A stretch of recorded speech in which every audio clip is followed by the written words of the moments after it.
This is the Next Level Podcast with Jeff Augustinelli, episode 107. Welcome to the Next Level Podcast, where each week I'll sit down with an exceptional entrepreneur, author, thought leader, speaker, or leader in their field to bring you insights and strategies to help you bring your life to the next level. What's happening, Next Level listeners? If you are new to the podcast, thank you so much for tuning in. And if you are a regular listener, welcome back to another show. In this episode, I sit down with Steve Sims to talk about the art of making things happen. Growing up an Irish boy in East London, Steve Sims was the son of a brick mason. This laid the foundation, yes, pun intended, for his insane work ethic. Steve paints this amazingly vivid picture in his new book, Blue Fishing, The Art of Making Things Happen, where he literally saw his dad, his uncles, and his cousins, essentially his entire family tree, down a line of ladders. And in that moment, he realized that he would eventually be that next one on the ladder for the rest of his life. And that night, he quit. That second, really that moment, he was clear there was a different way to think. He took action. Ever since, Steve has been pulling off the unimaginable. He's been able to make his clients' wildest dreams come true, from a wedding at the Vatican to being serenaded by Andrea Bocelli to powerful business introductions to moguls like Elon Musk. Steve Sims is the visionary founder of Bluefish, the world's first luxury concierge company that delivers the highest level of personalized travel, transportation, and cutting-edge entertainment services to corporate executives, celebrities, professional athletes, and other discerning individuals interested in living life to its fullest. He's been invited to speak to MBA students at Harvard, has spoken at the Pentagon, and has been featured on major media all around the world, from the Sunday Times and China Post to the Wall Street Journal. Today, we are going to dive into and unpack Steve's book, Blue Fishing, The Art of Making Things Happen, and really how the mindset behind pulling these strings happen, and the art of blue fishing. In this episode, you'll learn how Steve built his luxury concierge service that delivers extravagant adventures to rich and famous clientele, why most people are scared to acknowledge or go after their deepest passions, strategies to develop and nurture your personal relationships, how raw transparency will help others connect with your vision, the power of using video messaging to spark excitement and connection, how many of today's entrepreneurs are actually misallocating their time, and so much more. For the full show notes from today's episode, be sure to head over to jeffa.co/107. I had such a great time chatting with Steve about blue fishing, and I hope you enjoy this episode just as much as I enjoyed chatting with Steve. Welcome back to the Next Level Podcast, and my guest today is Steve Sims. Steve, welcome to the show, my friend. Oh, thanks for having me, pal. You are very welcome. So, Steve, first and foremost, congratulations on Blue Fishing, The Art of Making Things Happen, your first book, man. Yeah, humbling, shocking, surprising, scary, exciting, arousing, all the different words. But yeah, just proud to be doing it. Awesome, man. So what was the impetus really that said I need to put this information into, of all things, a book format? 20 odd years I've been doing luxury concierge stuff. So I've regularly, every 3 months, I get a TV show contact me, or I get a magazine or a book, and they go, hey, we'd like to do a show on you exposing these celebrities and what you do. And of course, I could never do that because we never mention our clients' names, and I'll be dead by cocktail hour. But then over the past 7 years, post the recession, or the most recent recession, I had a lot more people asking me to do speeches at Harvard and Stanford and the Pentagon, some incredible places where they've said, hey, we don't want you to talk about luxury, but we heard you did this with the Vatican, or we heard you did this with the military, or we heard you did this with famous people. How did you do it? We'd like to learn about the steps, the mindset, the process. And as that grew, then I started to get a few people going, this should be in a book format, because you dumb down the steps needed to get magnificent things.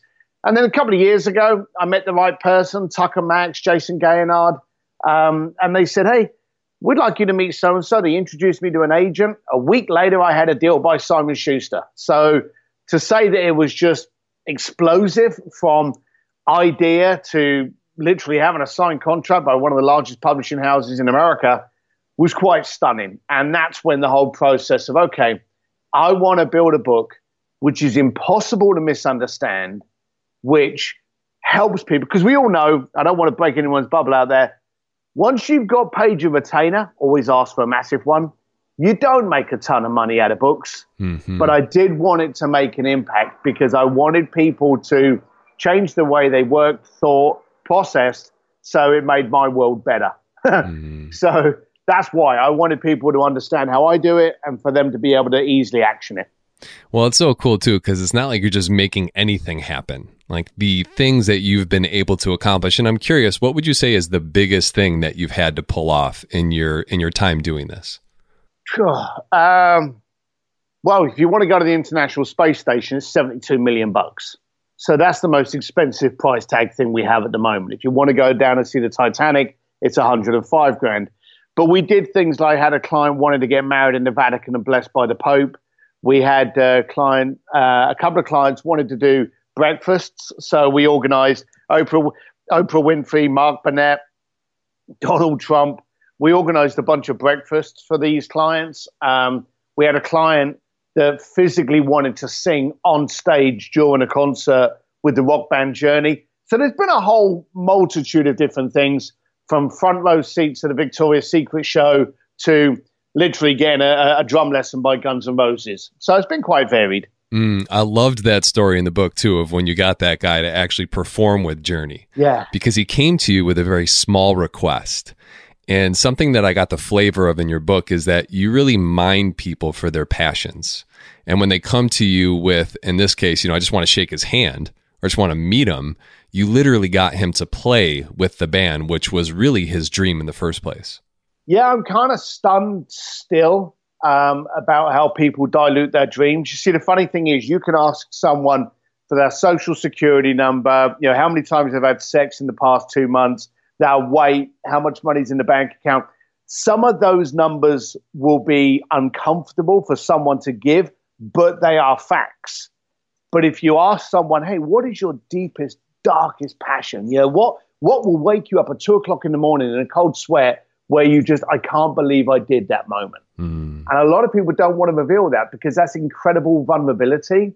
And so I get people that will after a couple of whiskeys have this wonderful idea, and come the morning, the thing's dumbed down to just shake their hand. And you've then got to go through a process to basically drag that back out of them to where they actually want to be able to do something and find out what's the reason behind it, what's the purpose, what's the story, what's the depth, where's the hot button.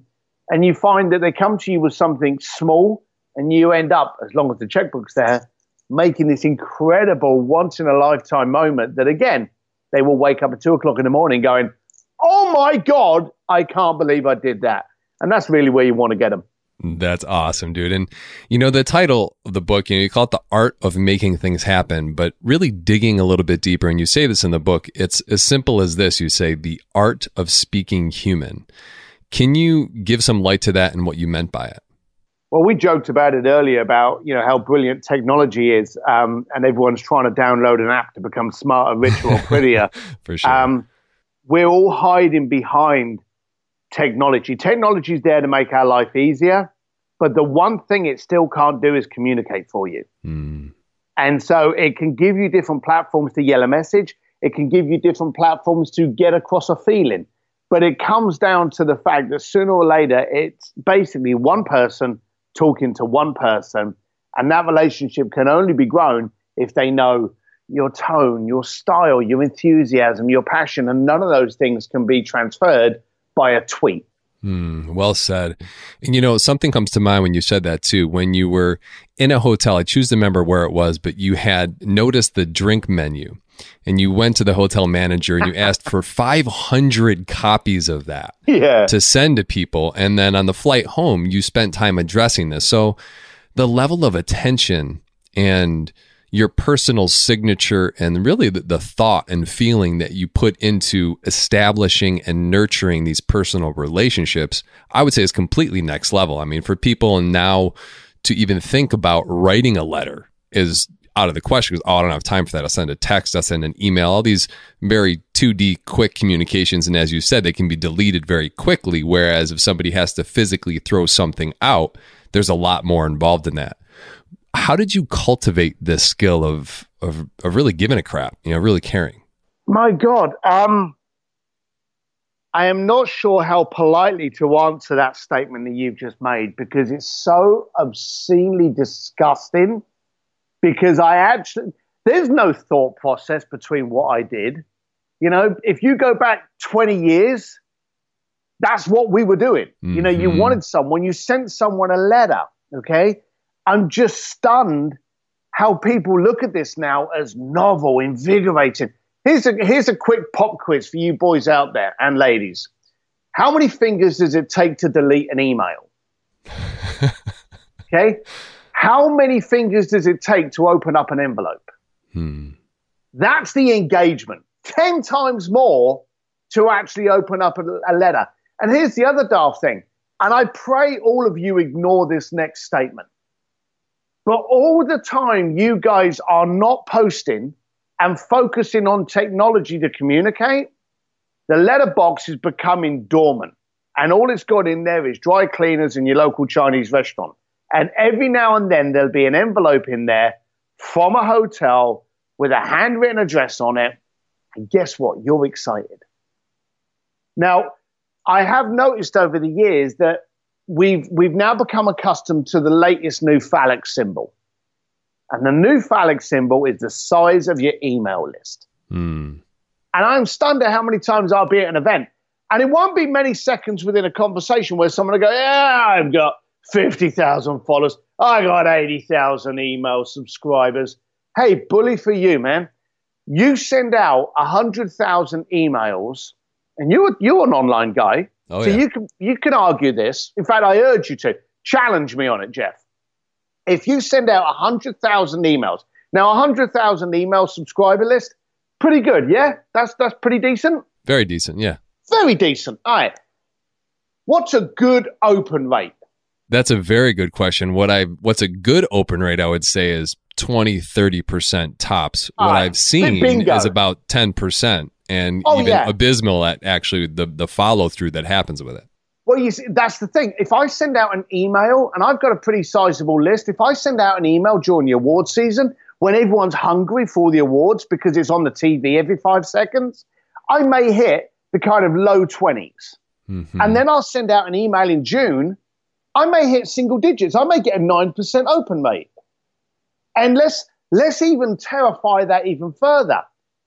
Once someone's opened up the email, and we all know certain programs, when they open up an email, you may open it while you're getting your Starbucks and delete it immediately, but it's still registered as an open for me. Mm-hmm. Okay? So the most important question is, what's the click-through rate? So you've now got an email going out there that's being opened by 20%. And then of that 20%, maybe 20% are clicking through to it. Now, if you do the math, that's a appalling number of people that are not hearing your message. But if you send out 20 envelopes, handwritten, with a stamp on it, from a hotel, how many of those envelopes do you think get opened up? Pretty much all of them. I have had the ones that don't are the ones that get kicked back to you because it was a bad address. So it's so simple that I worked out I don't care about the numbers. I care about the engagement. And I've always been about the engagement. I don't give a shit how many people follow me on Facebook and Instagram. I care about how many people are engaged in my conversations. And that's where I'm proud. That's where I nourish. Because, the Facebook likes can't pay for your bar tab.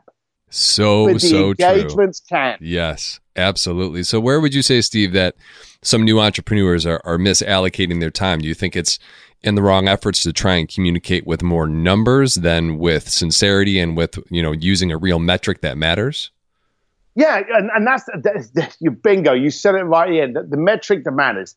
The only metric that matters is engagement and having the client come through and purchase or interact or consult. It's that final, okay, we've connected, we're now doing business. The only metric that matters is that final element. Unless you're an egotistical prick and you just want millions of followers because you've got a great ass. You know, the bottom line of it is, for me as a businessman, it's that final metric. So while everyone is focusing on the new greatest platform, why don't you try going where there's no noise? Now, I said earlier that I hope all of you guys stay doing it on the electrics. I don't. I hope you actually do try different things. But in a world where we're trying to build up relationships, you can't do that through a 3-word email, tweet, direct message, or private message. But you can do it through a video, a audio text, or a letter, or a postcard. And no one is doing that. I think more people are starting to come into the SMS videos, and they should, because that's a beautiful stream. But I definitely think that any entrepreneur out there now going, okay, I want to connect with people, and the only metric I care about is actually having a solid relationship. Right, okay, where are people marketing? How are they marketing? I'm going to do it differently. If everyone turns right, turn left. And, you know, something I learned from a mutual friend, Jesse Elder, too, is sending videos to people. And I was completely blown away when I would start to send short videos via text to clients or even to just friends. And they were like over the moon excited that I took the time to stop and say hello and say something meaningful, or to give them their, you know, motivation or whatever it is for the day, instead of just sending an email or a text. It was absolutely huge. It's massive. It's massive. And if anyone's listening out there turns off 5 seconds after this, just grab that. Everyone's got a smartphone, and you pick up your phone in the morning when you're pouring your coffee, and you got 200 emails. If you're lucky, you've got 200 emails. If you're unlucky, you got 2,000. And you look up and you've got 5 texts. Which do you look at first? Everyone goes text. Now, if you've done a video text, then from your smartphone, for another reason, I can speak faster than I can type. So I can be lazy at doing a video. So if I'm going into a bar, if I'm at a party, if I'm in a location, if I'm in my garage, I will hold up my phone and I'll go, Jeff, I'm sorry we haven't communicated. I know you wanted to discuss that proposal, or I wanted to discuss a proposal with you. Here's my question. Are you available to chat with me next Tuesday or Wednesday? Let me know. Cheers, pal. All the best. You then push that and text it to somebody, and your little face pops up in the middle of our phone. And they are just, what's this? I got Steve smiling at me from his garage. Why? You want it. Now, the good thing about that video is you've got personality, enthusiasm, spirit, all of those elements that you do not get in any other form of communication other than standing in front of the person. Now, Steve, we talked about a few of the tools and behaviors when it comes to blue fishing, but you say in here too that blue fishing is a mentality first. What would you say is at the top of that list of mental attributes when it comes to blue fishing?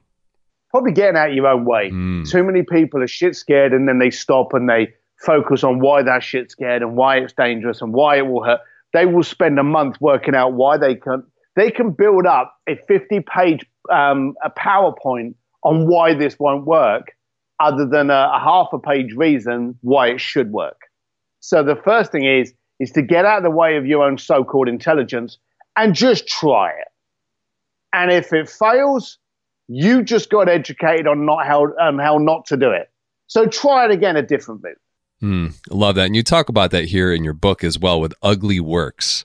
You know, ugly being unpolished, raw, not overproduced and real. And this is something I think I had to learn the hard way, because I was definitely an overthinker. And I think a lot of us get into a lot of strategy and things we could do, and as you just mentioned, reasons why it could fail, instead of just taking action. Is this something that you had to learn the hard way, or is this something that just came naturally to you to just put things out there and assess how it went and just keep going at it? I had to relearn it after I unlearned it. And that sounds a very funny thing, but as a bricklayer from London, I never had the fortune of knowing what Versace was, what Gucci was, where Monaco was. I never had any of those things. So I was completely ignorant to that life, which actually became my secret sauce because I didn't have any fear of it. You can't be scared of something you don't know. So I didn't have any fear of it. It wasn't until I started becoming, the man that can and started being well known in different circles around the world that I suddenly started getting a bit cautious and a bit scared and tense, that I then tried to do things in a way that I perceived you would better take them. And therefore I started trying to put on an accent where it was the Queen's English. I can't just phone someone up. My God, that's rude. I've got to, do this. It's more eloquent. Basically, I started screwing myself up by overcomplicating things. And I started getting clients I didn't want. I started losing friendships and relationships. And luckily realized that, hang on, I've lost me.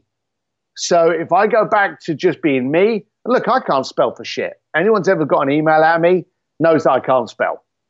So, but the funny thing is, I've had people do my emails and I've had people contact me and go, we know this isn't you. And I've gone, oh, why? Because it can't spell. And they're like, no, there's no energy in this text. There's no color in the picture. It's just not you. And that's when I went, well, look, you're not paying me because I can spell. You're paying me because I can. And I'm the man that can for whatever it is you desire. So I do believe that we now, with all the Instagram world showing how perfect everyone's life is and how to Photoshop a beautiful woman to make her bloody taller and slimmer, that we're not trusting the things that we see anymore. We literally are so desensitized by what we see on movies and TV and social.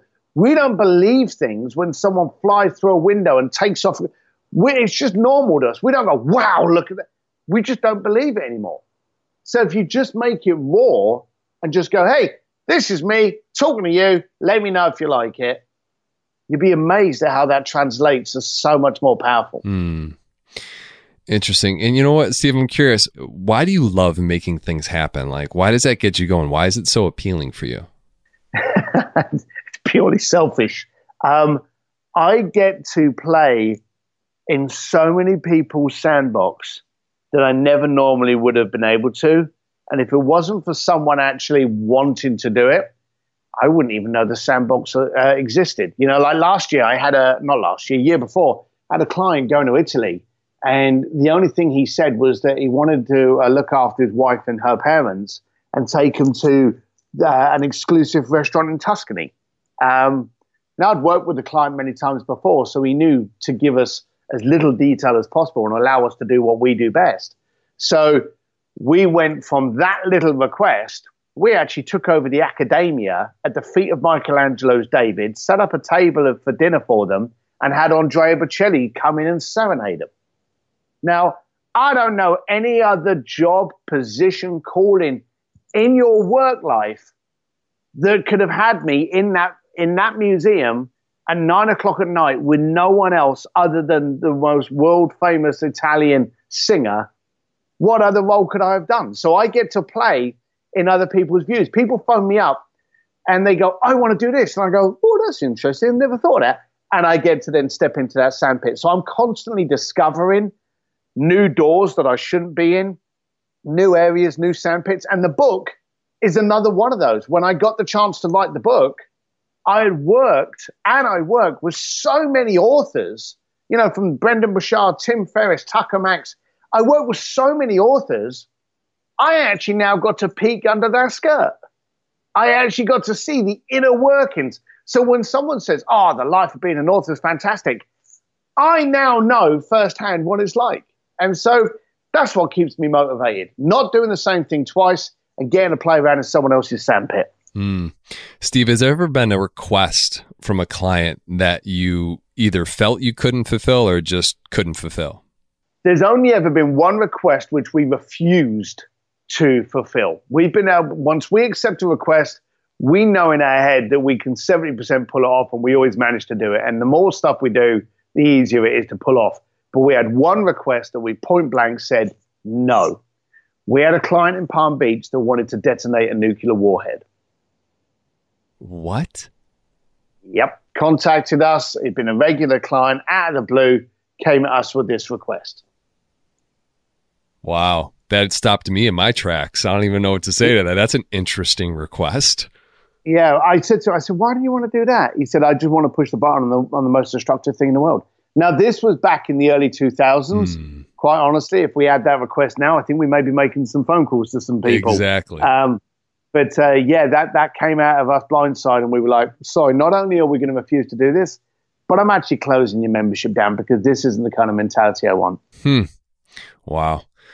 So, Steve, on the note of personal branding, Bluefish as a brand, for me, it stands out, right? You know what you do, and you're not sheepish about it. Like, you're very delineated, and as far as who you are, it's obvious.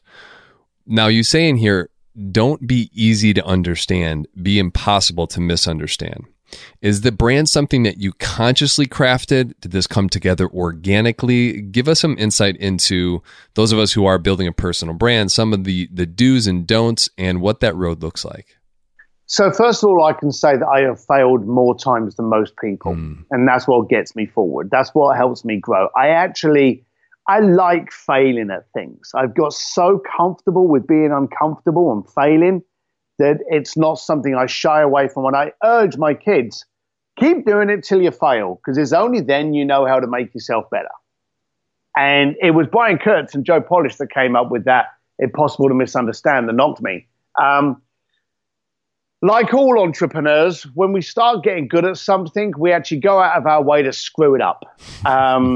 We just do that. We can never be happy with anything. That's why we're entrepreneurs. When I actually was living in Hong Kong and I started doing parties and clubs and inviting only rich people, because funny enough, poor people can't afford you. So that was pretty obvious. So I'm doing all these parties for rich folks. We didn't know we were going to be a concierge. We didn't know we were going to be, as Forbes called us, the real life Wizard of Oz. We didn't know any of this. I actually started throwing those parties with the delusional concept and strategy that if I know a lot of rich people, I'll get a job with one of them and therefore I'll become rich.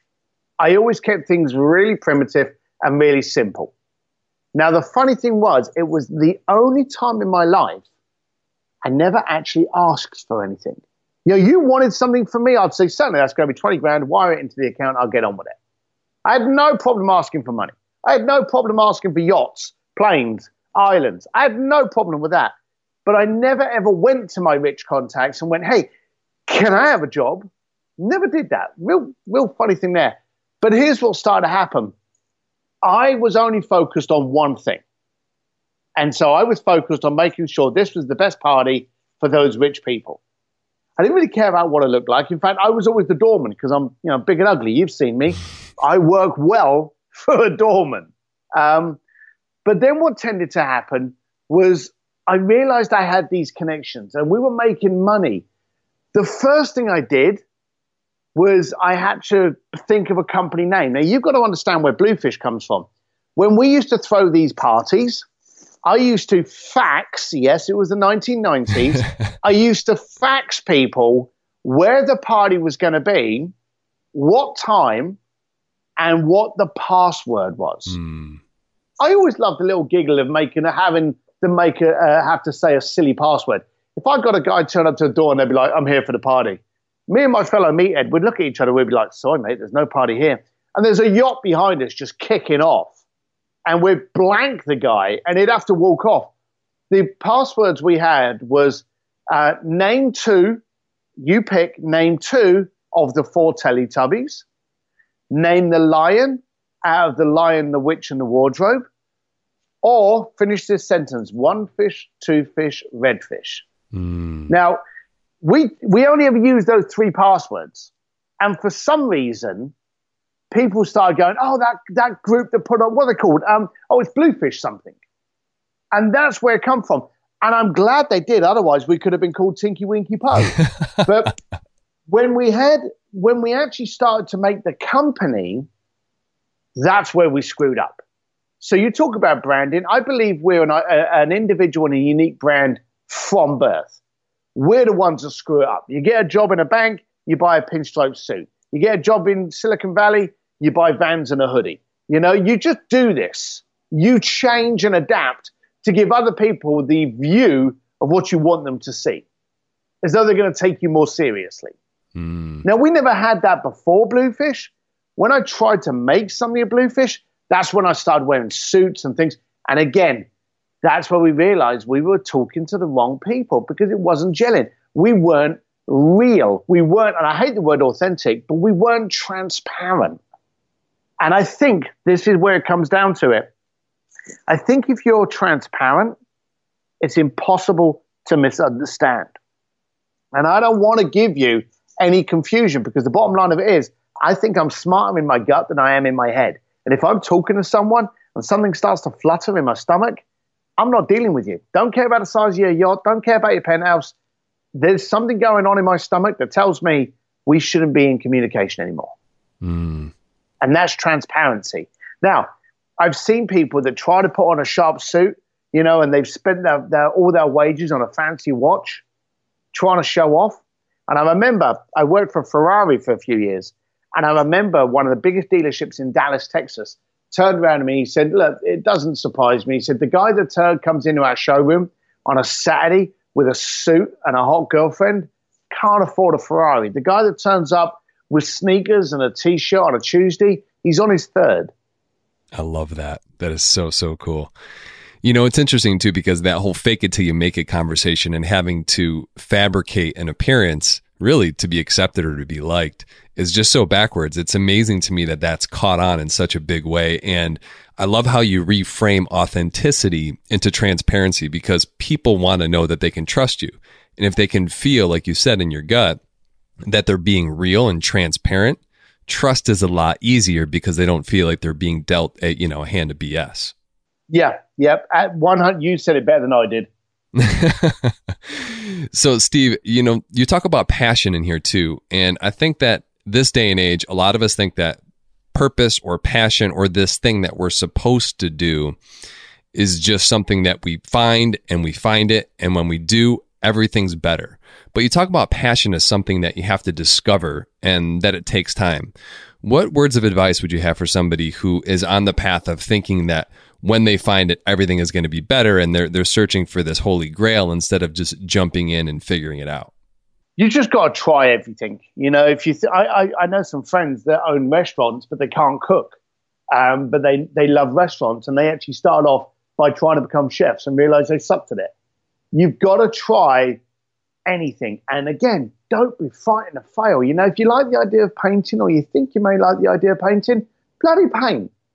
You know, if you think you want to race a car, go and rent a car, race a car. You've got to try as many things as possible because it's not so much finding the thing that works for you, it's discovering all those other things that don't. And as I think it was Dan Sullivan said, you know, don't focus on your weaknesses, otherwise you end up with some really strong weaknesses. So focus on your strengths and try a lot of things and find out what really turns you on. Absolutely. And it will appear. It will appear. There's always a danger when you find out what you're really good at. There's always that horrible bridge when you have to monetize it. And that's where a lot of problems happen.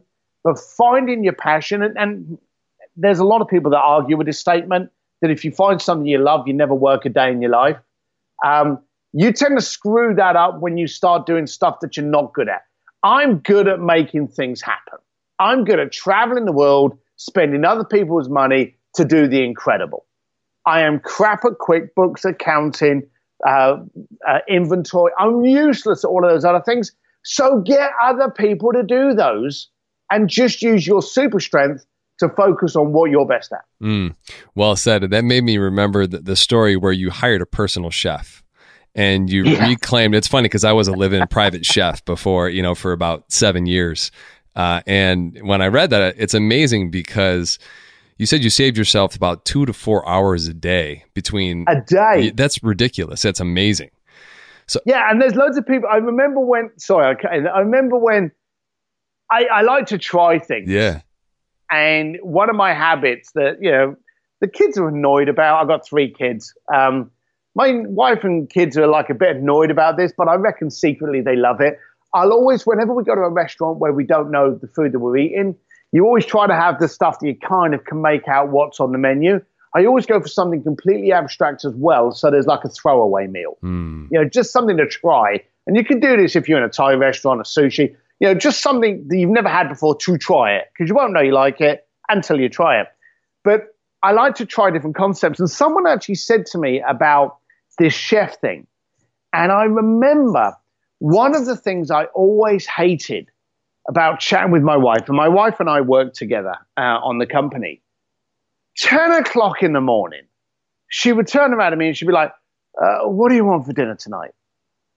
And I've just had breakfast. I'm halfway through the morning. I'm now in my zone. I don't want to be thinking about what to be eating in 7 hours' time. I have no idea what I'm going to fancy come 4 o'clock in the evening. And it was just tedious. And of course, she's then worrying about it. And I don't want her to stress. So I'm now thinking about it and trying to remember what I had last night. And then she's got to run down to the supermarket and she's got to grab the food. And it's consuming more than you think. So someone mentioned about this chef thing. And I thought, I'm going to try it. And everyone was like, oh, my God, you snob. You don't cook. And I was like, no, I don't cook anymore. 5 nights a week, I have a chef coming. And they are going to deliver just my evening meal. Not my morning, not my lunch sandwich, just my evening meal. And everyone thought I was just out of it. The amount of food that I would buy during the week, that I would use a bit of the lettuce, half of the onion. I suddenly realized that no longer was my fridge full of dying vegetables. So stuff was being sent to me by the chef that was being consumed that night. I was actually saving money from my vegetables. Now, don't get me wrong, having a private chef ain't cheap. But then I never had to think about it. Me and my wife were now working up until 5 o'clock. She was not disappearing until come 5 o'clock. We then started doing homework with the kids, not worrying about food, playing ball, walking around the neighborhood. And then at 6:30, the chef would turn up with the packaged stuff, tell us this has got to be heated for 10 minutes. This is cold tonight. This is sad. All these different things. Pop it in, bang, done. Not so much washing up either. And we were claiming so much of the day. Even we were eating healthier. We went through gluten-free. We just tried these different things. We lost weight. I don't think we saved a lot of money. We probably cost us a bit more money by having a private chef. But I got 2 to 4 hours a day in order to be able to make more money. And trust me, I was making way more money than it was costing me for the chef. I love that. It's just so cool too, because we don't really know sometimes where our time is being taken. And just the fact of having to switch tasks and think about what to eat and then go and do it in the evening takes up so much freaking time, especially when you're, wanting to eat healthier and to prepare meals and to be adventurous. You have to put some thought into it, obviously. Yeah, and if you're putting thought into what you're eating for dinner tonight, you're not putting thought into anything else. Exactly. So, Steve, with the book, what's one of your biggest hopes that this impacts in a certain way? Like, what do you want this book to achieve? Do you know, I'll tell you, if I can go off on a tangent quickly, this is actually the second book I've done, but it's only the first one that's come out. So let me tell you the story. I got the lovely retainer, bought another couple of motorcycles, put some aside. I was happy with that. Built a beautiful little cocktail storybook on just how fantastic I am and the wonderful things I did. And then woke up one morning and realized it's an ego book. It doesn't actually help anybody. And so I spoke to Simon Schuster. They were wonderful about this. We actually said, I'd rather do not just a kind of like, hey, look at me, I've done this. Why don't we keep it really primitive and go through the steps? And at the end of every chapter, have a playbook, actually have a cheat sheet of what I did. Yes, I did this with the Vatican, but you can take those exact same steps and apply it to your kid's birthday party. It's exactly the same formula. So I'm very chuffed that they actually turned around, dumped the first book, and allowed us to write a second book. So my goal is that someone who maybe is overthinking, is overanalyzing, overscaring, and basically staying stagnant will read this book and go, hang on a minute, I'm talking to a bricklayer from East London and he's doing this, and he's doing it in an uncomplicated, impossible to misunderstand manner. There is nothing in that book that anybody cannot read and action. And it's called The Art of Making Things Happen, not sit on your ass and it will come to you. I love that, dude. That is just so perfect. Not sitting on your ass and making things come to you. Well said, my friend.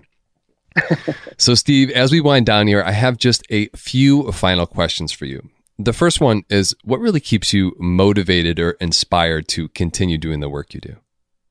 Two things. One, I love getting into different doors, and I love being educated.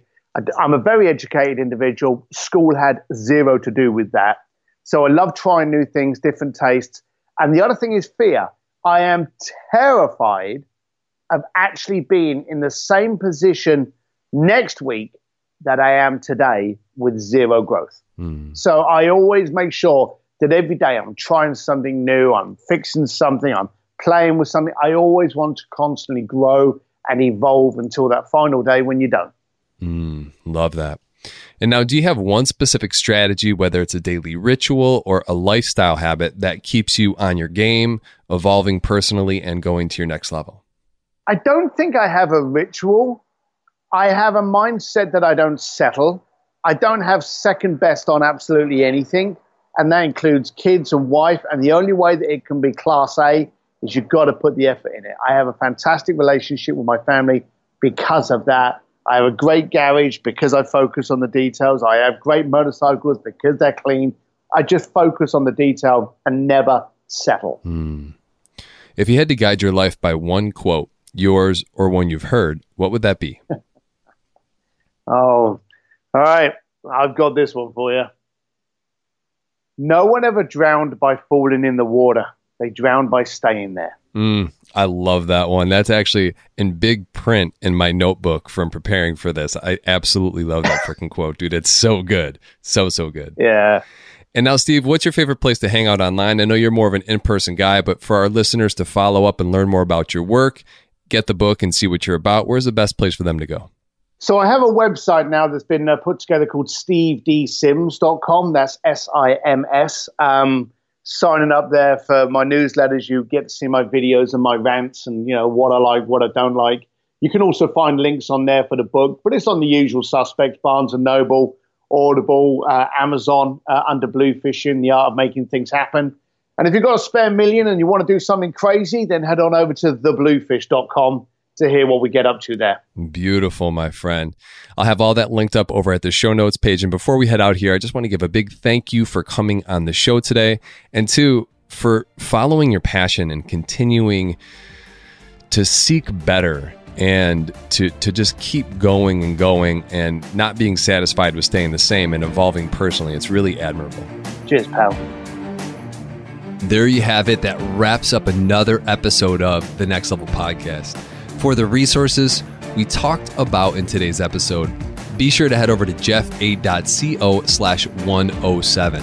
Over there, you'll see all the places to connect with Steve, along with links to pick up his book, Bluefishing.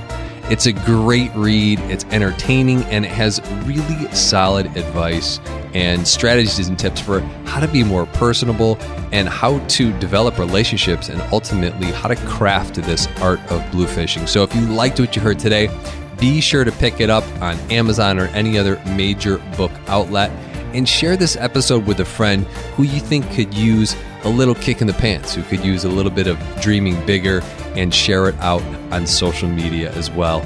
Again, as always, thank you so much for tuning into this episode of the Next Level Podcast, and we'll catch you next time.